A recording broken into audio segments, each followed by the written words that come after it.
मेरे प्यारे भाइयों, बंधुओं और बच्चों, सबको बहुत नमस्कार। यह वीडियो अब गीता के 5वें अध्याय की बनेगी, क्योंकि गीता का चौथा अध्याय समाप्त हो गया है। ये गीता के 5वें अध्याय के प्रथम श्लोक की वीडियो बन रही है, जिसमें कि श्री कृष्ण भगवान और अर्जुन दोनों आपस में संवाद हो रहा है। श्री कृष्ण भगवान हैं कर्म योग, संन्यास योग, इस सब के बारे में उन्हें बता रहे हैं। तो अर्जुन कहते हैं कि देखिए, संन्यास योग और कर्म योग में कभी आप कहते हैं कर्म योग अच्छा है, इसे अपनाओ, कभी कहते हैं संन्यास योग अपनाओ। तो इसमें मैं संशय में हूँ कि मुझे क्या अपनाना चाहिए। तो जो अर्जुन है वही इस अध्याय में पहली बार बोल रहे हैं कि पहला श्लोक उनका ही है।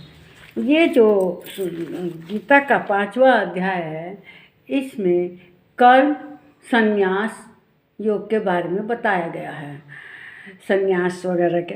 तो देखिए, इसमें जो अर्जुन हैं वे सीधे स्पष्ट पूछते हैं श्री कृष्ण भगवान से। वे कह रहे हैं कि अर्जुन उवाच संन्यासं कर्मणां कृष्ण पुनर्योगं स संससि यच्छ्रेय एतयोरेकं तन्मे ब्रूहि सुनिश्चितम। कहते हैं कि हे श्री कृष्ण भगवान, आप मुझे संन्यास कर्म योग कर्म के बारे में कह रहे हैं, इनमें मैं क्या करूं? कहते हैं हे कृष्ण, आप कर्मों के संन्यास की और फिर कर्मयोग की प्रशंसा करते हैं, इसलिए इन दोनों में से मैं जो मेरे लिए श्रेयकर है, भली भांति जो मेरे लिए कल्याणकारी है, निश्चित करके यह मुझसे कहिए। कभी कहते हैं संन्यास कर्म करो, कभी कहते हैं योग कर्म करो।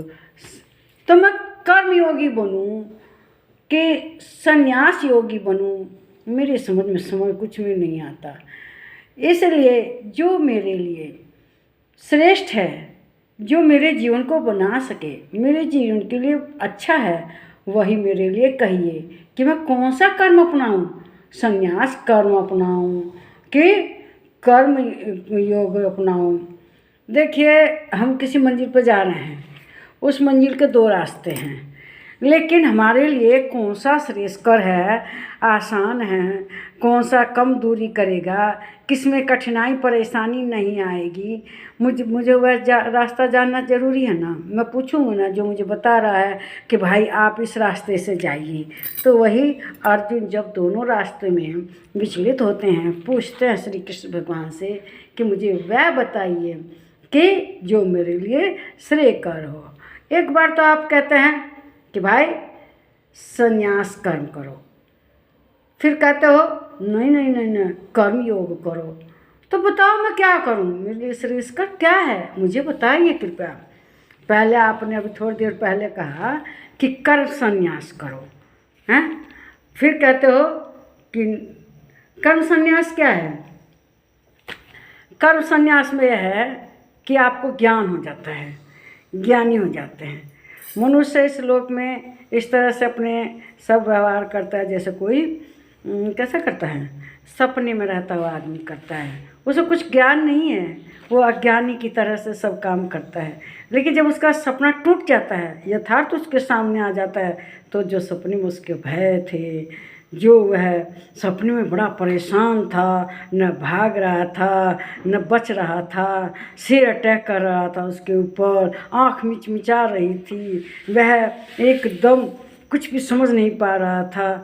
लेकिन जब सपना टूटता है तो कैसा लगता है, कितने खुश हो जाते हैं कि ओ हे भगवान, ये तो सपना था। इसी तरह से जो कर्म संन्यास वाले हैं उन्हें ज्ञान हो जाता है, वे ज्ञानी होते हैं, और वे क्या नाम ज्ञानी होने के कारण अपने कर्म को ज्ञान से करते हैं।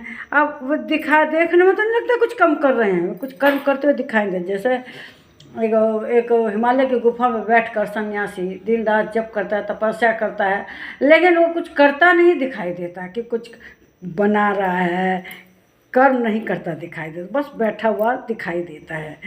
तो वह आदमी क्या है, ज्ञानी है। वह सपने से जागा हुआ ज्ञानी। जब हम भी सपने से जाग देते हैं तो हम कितने प्रसन्न हो जाते हैं।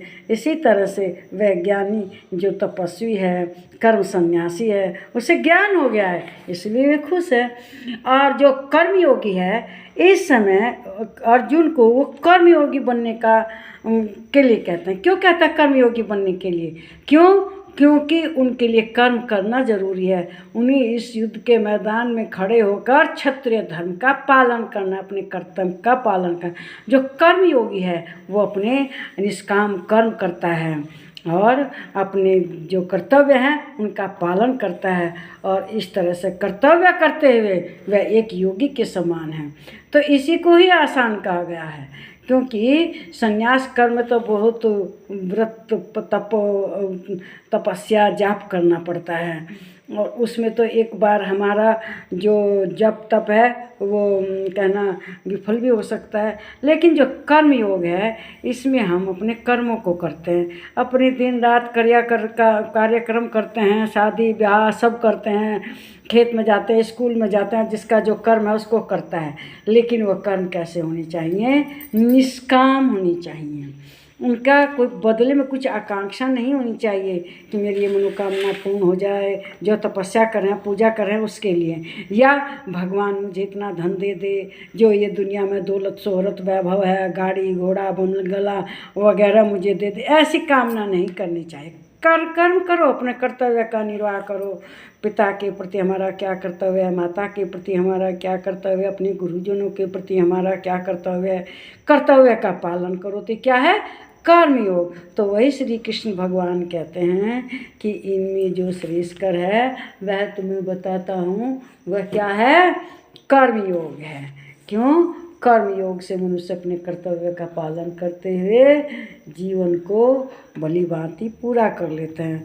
तो इसी संशय में अर्जुन है कि भाई कभी कहते हैं कि संन्यास कर्म करो, कभी कहते हैं कर्मयोग करो। तो मैं करूं तो क्या करूं? मेरे लिए क्या अच्छा है?